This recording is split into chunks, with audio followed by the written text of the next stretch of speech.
प्यारे दोस्तों, पहले हिस्से में हमने सुना था कैसे हजरत आदम अलैहिस्सलाम शैतान की चाल में आकर गंदम खा बैठे थे। आज के हिस्से में सुनेंगे कैसे वो जन्नत से दुनिया में उतारे गए और यहीं से इंसानी जिंदगी का एक नया सफर शुरू हुआ। गंदम खाने के बाद हजरत आदम अलैहिस्सलाम को सरमन द्वीप यानी आज का सिंहल श्रीलंका में उतारा गया और बीबी मां हव्वा अलैहिस्सलाम को जद्दा नाम के शहर में उतारा गया। शैतान की इस चाल में मोर और सांप ने भी उसकी मदद की थी। तो अल्लाह ताला ने मोर को बुलाया और फरमाया, ऐ मोर, तुम्हारा जुर्म बहुत बड़ा है। अगरचे तुमने सीधा गुनाह नहीं किया, लेकिन तुम बिल्कुल बेगुनाह भी नहीं हो, क्योंकि तुम्हें मालूम था कि मेरी इजाजत के बगैर कोई भी जन्नत में दाखिल नहीं हो सकता। फिर भी तुमने एक अजनबी को वहां जाने में मदद दी, इसलिए तुम्हें सजा मिलेगी। पहला, तुम्हारी जगह अब जन्नत में नहीं होगी। दूसरा, तुम्हारे जिस्म की बेमिसाल खूबसूरती कम कर दी जाएगी, खासकर तुम्हारे पांव जो सबसे हसीन थे उन्हें बदशक्ल कर दिया जाएगा।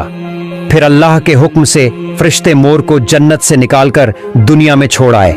इसके बाद अल्लाह ताला ने सांप की तरफ रुख किया और फरमाया, ऐ सांप, मैंने तुम्हें तमाम मखलूकात में सबसे ज्यादा खूबसूरती दी थी, तुम्हें जन्नत में रखा, लेकिन तुमने मेरे हुक्म की खिलाफ वर्जी की।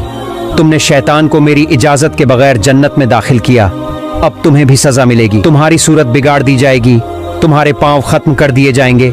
अब तुम जिंदगी भर बिना पांव के रेंगते फिरोगे, और जिस मुंह से तुमने शैतान को जन्नत में दाखिल किया उसी में अब खुशबू की जगह झर भर दिया जाएगा। इंसान तुम्हें देखते ही मारने की कोशिश करेगा। और फिर अल्लाह के हुक्म से फरिश्ते सांप को भी जन्नत से निकालकर दुनिया में छोड़ आए। अब जन्नत से निकलकर हजरत आदम सरमन द्वीप के रेगिस्तान में और बीबी हव्वा अलैहिस्सलाम जद्दा शहर में उतरी। चारों तरफ अंधेरा, न कोई इंसान न कोई आवाज। अजनबी दुनिया में अचानक उतरकर दोनों हैरान थे, गम में डूबे हुए थे। आदम अलैहिस्सलाम सरमन द्वीप में बैठकर रो रहे थे और हव्वा अलैहिस्सलाम जद्दा में बैठकर उसी तरह आंसू बहा रही थीं। कुछ रिवायतों में आता है कि दोनों ने यूं ही 300 साल तक आंसू बहाए। उसके बाद अल्लाह रब्बुल आलमीन ने अपने इन गमज़दा टूटी हुई दिल वाले बंदों पर रहमत की नजर डाली।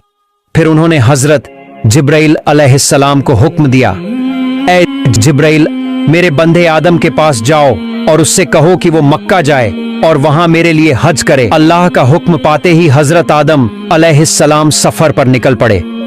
मुफस्सिरीन ने लिखा है, जब आदम अलैहिस्सलाम सरमन द्वीप से मक्का की तरफ चले तो अल्लाह ताला ने उनके लिए जमीन इतनी करीब कर दी कि सिर्फ 30 कदमों में वो मक्का